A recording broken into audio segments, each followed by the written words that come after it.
A company with roughly 150 employees and not a single product you can buy just hit a $41 billion valuation. And the man running it, day to day, is Jeff Bezos, in his first real operating role since he walked away from Amazon 5 years ago. Do the math on that valuation for a second.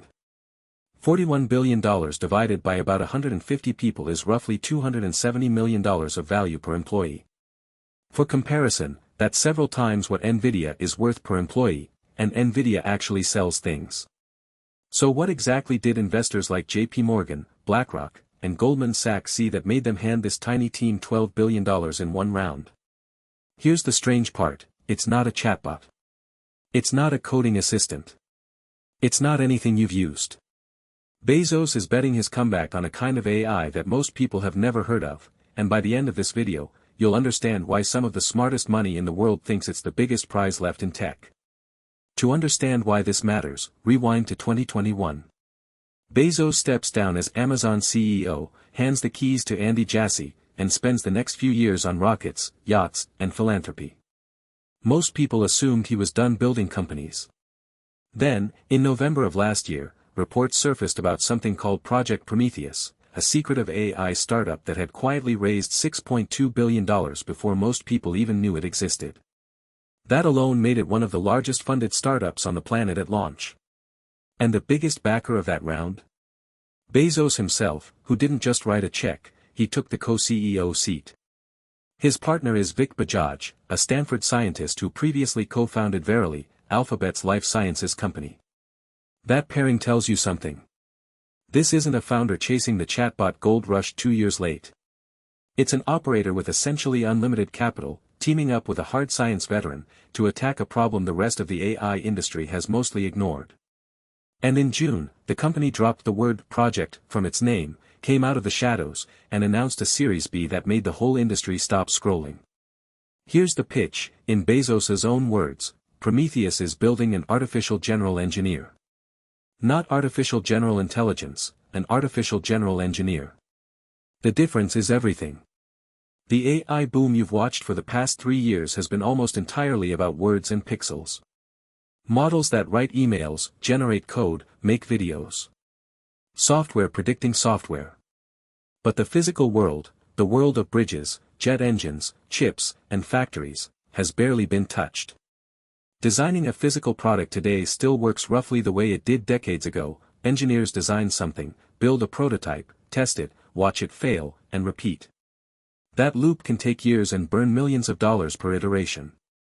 Prometheus wants AI to compress that entire cycle, to learn from real experiments and simulations so it can predict how a design will behave before anyone builds it.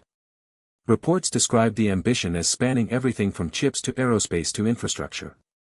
If that sounds abstract, think of it this way, software engineering got 100 times speed boost from AI coding tools. Prometheus is betting the same boost is available for everything made of atoms. And the market for things made of atoms is measured in tens of trillions of dollars. Now let's talk about the numbers, because they're historic. According to reporting from Axios and CNBC, Prometheus raised $12 billion in its Series B at a valuation of roughly $41 billion. Stack that on top of the $6.2 billion launch round, and this company has pulled in more than $18 billion in roughly 7 months of public existence. For perspective, that's more capital than most companies raise across their entire lifetime, including their IPO. There are decades-old public companies in the S&P 500 worth less than what this 150-person startup is valued at on paper. And look at who invested: JP Morgan, BlackRock, Goldman Sachs, DST Global, Arch Venture Partners. That's not the usual Silicon Valley venture crowd taking a flyer.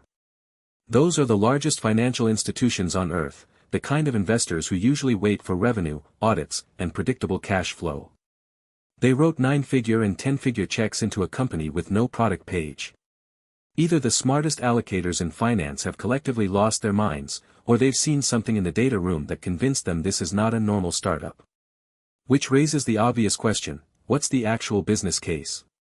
Here's the logic, and it's colder than you'd expect.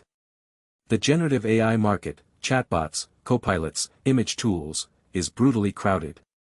OpenAI, Anthropic, Google, and Meta are locked in a spending war where the ante is now measured in hundreds of billions. Global startup funding hit roughly $510 billion in the first half of 2026, and by some estimates OpenAI and Anthropic alone absorbed around 40% of it. Backing yet another language model in 2026 means paying record prices to fund a knife fight. Physical AI is the opposite. The competition is thin, the data is proprietary, you can't scrape crash test results off the internet, and the customers are the deepest-pocketed organizations in existence: aerospace primes, chipmakers, energy companies, governments. If an AI system can shave even 20% off the design cycle of a jet engine or a chip fab, the value of that isn't a $20 monthly subscription. It's priced in billions, per customer. That's why the investor list looks like a G7 summit of finance. They're not buying a software company. They're buying an option on the industrial economy itself, with the one founder on Earth who has already turned an unprofitable, capital-hungry bet into a trillion-dollar machine. Twice, if you count AWS. But let's be honest about the other side, because $41 billion of paper value comes with $41 billion of expectations. Prometheus has, as far as public reporting shows, no shipped product and no disclosed revenue. Physical engineering is unforgiving. A hallucinating chatbot writes a bad email, but a hallucinating engineering model designs a bridge that fails. The validation bar is orders of magnitude higher than anything consumer AI has faced. There's also history to consider. We've covered on this channel how more than $200 billion startups have already collapsed in the AI era, many of them after raising enormous rounds at prices their businesses could never grow into. And mega funding is not a guarantee of anything. Some of the biggest venture write-offs of the past decade were the most heavily funded companies of their time. The counterargument is Bezos himself. This is the man who was mocked for years while Amazon lost money, who built AWS inside a bookstore, and who famously plays games measured in decades, not quarters. Betting against that track record has historically been expensive. But even his fans should admit, this is the most aggressive cold start in startup history, and the margin for error at this valuation is razor thin. So what's the takeaway if you're not Jeff Bezos and nobody's wiring you $12 billion? 3 things. First, the frontier of AI money is visibly moving, from models that generate content to systems that touch the physical world. Robotics, wearables, industrial design, lab automation, that's where an outsized share of new capital flowed in the first half of 2026, and Prometheus is the loudest confirmation yet. If you're building a career or a business around AI, the crowded lane is words, the open lane is atoms. Second, proprietary data just became the mode again. Prometheus's entire premise rests on experimental data the internet doesn't have. Whatever field you're in, the data only you can collect is worth more than any model you can rent. And third, watch what the banks do, not what the pundits say.